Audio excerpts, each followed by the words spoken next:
राम भक्तों, जय माता दी। कैसे हैं आप सब? तो देखिए, आज मैं एक बहुत सुंदर कहानी लेके आई हूँ, भक्त और भगवान की। देखिए, भक्त और भगवान की कहानी आपने बहुत सुनी होंगी, और जो कहानी भक्त और भगवान की है वो कहानी तो अपने आप ही सुंदर बन जाती है। और वो भी एक छोटे सा बच्चा भक्त हो तो कहानी और ज़्यादा सुंदर हो जाती है। तो देखिए, एक नगर में एक बहुत गरीब परिवार रहता था, जो कहते हैं कि खाने को कुछ भी नहीं था उनके घर में। तो उनके कई बच्चे थे, बट एक बच्चा उनका और आ गया। और वो बच्चा जैसे ही आया, जैसे उसने बोलना शुरू किया, तो भगवान का नाम लेना शुरू कर दिया उसने। जय श्री कृष्णा, जय श्री कृष्णा, राधे राधे, बस इसी तरह से वो बोलता रहता था। तो उस परिवार में कोई पूजा पाठ नहीं करता था, और उसके मुख से उन्होंने जब भगवान का नाम सुना, उनको बड़ा विचित्र सा लगा। और उसको जो भी कुछ कहो, कुछ भी सुनने को तैयार नहीं होता था, बस अपना भगवान का नाम लेता रहता था, मस्त था अपने भगवान के नाम के साथ। और अब घर परिवार के लोग, अब आपको पता है, जब स्थिति ख़राब होती है तो काम भी करना पड़ता है। तो सबको अपने अपने काम में लगाया हुआ था, बच्चों को, लेकिन वो कुछ भी नहीं करता था। उसको कह कह के थक गई, कुछ काम कर लिया कर, थोड़ा चार पैसों का बंदोबस्त हो जाए और घर में रोटी का गुजारा हो जाए। लेकिन वो बिल्कुल भी नहीं सुनता था, बस अपना राधे राधे जय श्री कृष्णा लगा ही रहता था, किसी की भी नहीं सुनता था। सारा परिवार उससे दुखी था, कह कह के थक गए, पर उस पर कोई असर नहीं पड़ता था। तो उसी नगर में एक राजा था। तो वो राजा के कोई संतान नहीं थी। उसने कईयों को जैसे दिखाया, किसी को पूछा कि कैसे मैं संतान पा सकता हूँ। तो किसी ने उनको सुझाव दिया कि तू काली माता को एक भेंट चढ़ा दे, एक बच्चे की भेंट चढ़ा दे बलि, तो तेरा बच्चा हो सकता है। तो अब ऐसे तो देखो, कौन अपना बच्चा दे देगा बलि के लिए? तो अपना कोई बच्चा नहीं देगा ऐसे। तो उसने नगर नगर ढिंढोरा पिटवा दिया कि उसको जितना, जिसको जो जितना धन चाहिए वो ले ले मेरे से, बट अपना बच्चा मेरे को बलि के लिए दे दे। तो सारे नगर में शोर हो गया कि राजा क्या चाहता है। उस परिवार तक भी वो बात पहुंची। तो उस परिवार के सदस्यों ने उस बच्चे को बोला, वैसे तो तू किसी काम का नहीं है, कटाक्ष किया, कम से कम इस काम तो आ जा कि तेरे भाई बहनों का भरण पोषण हो जाए। क्योंकि बहुत ज़्यादा धन मिलने की संभावना थी वहाँ से, राजा का, जहाँ देखो राजा का आदेश है और फिर धन काफ़ी मिल रहा है। तो सबने यही बोला कि किसी काम तो तू आ जा। तो वो राजी हो गया इस बात के लिए। उसके माथे पे एक शिकन भी नहीं आई कि ये मेरे से, मेरा परिवार मेरे से क्या चाहता है। तो उसको बिल्कुल भी दुख नहीं हुआ, और उन्होंने राजा के पास उस बच्चे को पहुंचा दिया, और राजा ने उन्हें पर्याप्त धन दे दिया उसके परिवार को। जितना उन्होंने मतलब मांगा, उससे फालतू ही दिया, और वो बच्चा राजा को दे दिया। अब उस बच्चे की बलि की तैयारी थी, सारे इकट्ठे हुए दरबार में। तो राजा ने बोला कि तुम्हारी कोई आखिरी इच्छा? उस बच्चे ने बोला, मेरी क्या आखिरी इच्छा होगी? जिसके परिवार ने उसे त्याग दिया हो, उसकी क्या आखिरी इच्छा होगी? मेरी कोई आखिरी इच्छा नहीं है। तो राजा बड़ा हैरान हुआ, एक छोटा सा बच्चा और इसके माथे पे एक शिकन भी नहीं है, और ये बलि के लिए जा रहा है, इसे पता है कि मेरी मृत्यु होनी है, निश्चित है, फिर भी नहीं डर रहा है। ये इसके माथे पे बिल्कुल भी डर का कोई शिकन भी नहीं है। तो राजा बहुत हैरान हुआ। उसने बोला, नहीं नहीं, बता मेरे को आखिरी इच्छा। तो काफ़ी पीछे पड़ गया राजा। तो राजा के बताने पर उसने बोला कि अगर आप मेरी आखिरी इच्छा पूछना ही चाहते हो तो थोड़ा सा रेत मुझे ला के दे दीजिए। तो सब बड़े हैरान हुए कि मांगा तो क्या मांगा, रेत? लोग क्या क्या नहीं मांगते हैं, इसने रेत मांगा, रेत मांग के क्या करेगा?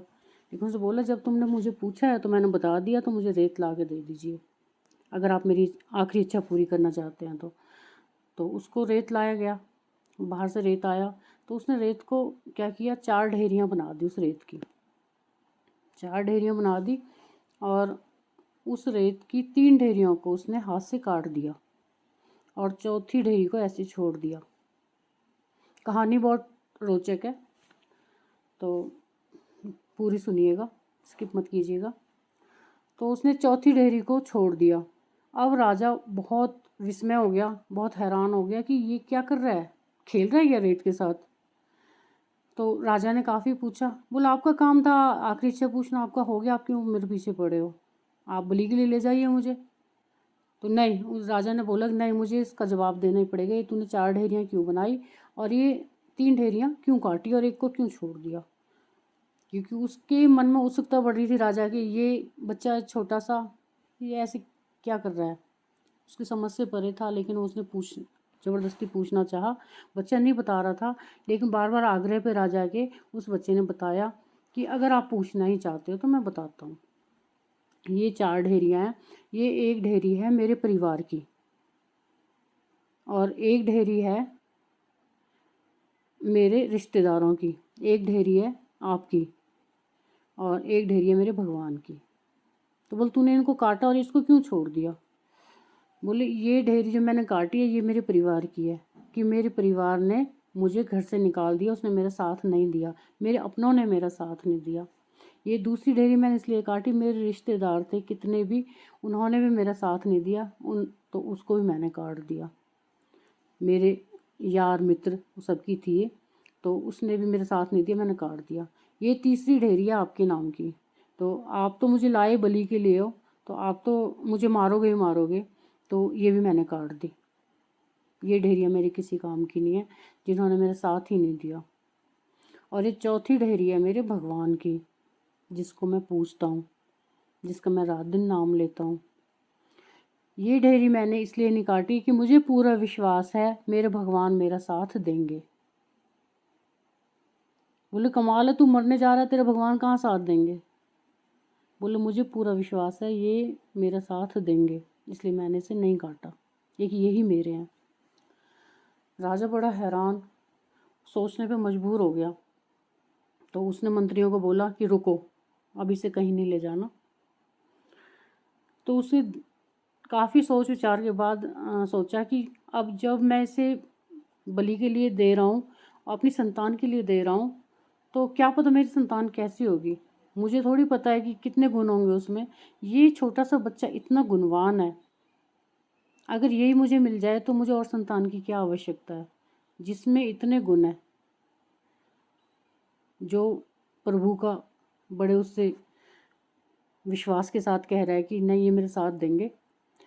तो ये तो बहुत गुणवान बच्चा है। तो उसने मंत्रियों को रोक दिया कि नहीं, इस बच्चे को मैं अपना मानूंगा, ये मेरा अपना है, इसे मैं गोद लूँगा। तो राजा ने उसकी बलि रोक दी और उसे गोद ले लिया। तो अब इस कहानी से आपको क्या शिक्षा मिलती है, आप मुझे खुद ही बताएं कमेंट करके कि अभी की कोई कहानी कैसी लगी। देखिए, हम छोटी सी बात पर हम पूजा पाठ करते हैं, सभी करते हैं अपने घर में पूजा पाठ, कौन नहीं करता। कोई थोड़े बहुत लोग होंगे जो नहीं करते होंगे, भगवान को नहीं मानते, लेकिन अक्सर घरों में छोटी मोटी पूजा तो होती है। लेकिन जब पूजा करते करते हम पे कोई विपत्ति आती है तो हम भगवान को नाम सुनाने लगते हैं, उनको कहने लगते हैं कि तू हमारे लिए कुछ नहीं कर सकता, ये सो, और हम छोड़ देते हैं भगवान को। जरा सी मुसीबत आई और भगवान को बिल्कुल छोड़ देते हैं।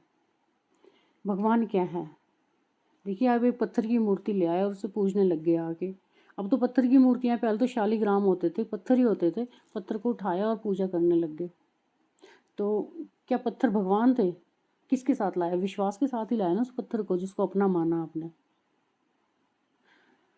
तो देखिए, मीराबाई पत्थर शालिग्राम की पूजा करती थी, खुद ही उसमें आँखें वगैरह सब कुछ बन गई थी, उनके सब कुछ नेत्र मुँह सब कुछ बन गया था उसी शालिग्राम में। तो एक विश्वास ही तो था। किसने देखा है भगवान को, किसी ने नहीं देखा। सिर्फ प्यार और विश्वास ही तो है जो हमें भगवान के साथ चलने को मजबूर करता है। और हम जरा सी आपदा आ जाती है, हम भगवान को छोड़ देते हैं और भगवान भी चेंज कर देते हैं। बहुत लोग देखे हैं मैंने, एक भगवान कुछ नहीं दे रहा, दूसरे के पास चले जाते हैं कि पड़ोसी इसकी पूजा कर रहा है, ज़्यादा धनवान है तो यहाँ कुछ मिलेगा, ऐसा भी होता है। तो मैं यही कहना चाहूँगी, जिस विश्वास के साथ आप भगवान को लाए हो, उन्हें जगह पनाह दी है, पनाह ही कहूँगी वैसे तो, पर कहना नहीं चाहिए मुझे, जहाँ अपने घर में उनको स्थान दिया है भगवान का, उन्हें पूरा आदर दीजिए। अपने घर का सदस्य, सबसे घर का जो महत्वपूर्ण मुखिया होता है वो मुखिया मानिए उन्हें, और पूरे आदर के साथ भगवान जी हम आपके, आपका घर, ये जो घर है ये भी आपका है, हम सब आपके दास हैं और आप हमारे परिवार के मुखिया हो, जो आप कहोगे वही हम करेंगे। तो विश्वास, एक विश्वास ही है जो हमें भगवान तक पहुंचा सकता है। तो इधर उधर मत भटकिए, अपने विश्वास के साथ रहिए और प्रभु का गुणगान करिए। आज ना तो कल वो हमारा भाग्य जरूर बदलेगा। सिर्फ हमें स्थिरता चाहिए, अपने मन में संयम चाहिए, विश्वास चाहिए और प्यार चाहिए। वो आज ना तो कल हमारी जो हमारी परिस्थितियाँ हैं उन्हें बदलेगा ही बदलेगा। ज़रा से कष्ट से मत घबराइए। अगर आपको मेरी कहानी अच्छी लगी तो कमेंट कीजिएगा, नहीं अच्छी लगी तो भी कमेंट कीजिएगा। और मिलते हैं अगली जानकारी के साथ नई वीडियो में। तब तक चैनल सब्सक्राइब करना है तो कर दीजिएगा, बाकी आपकी मर्जी है। तो जय श्री राम, जय माता दी।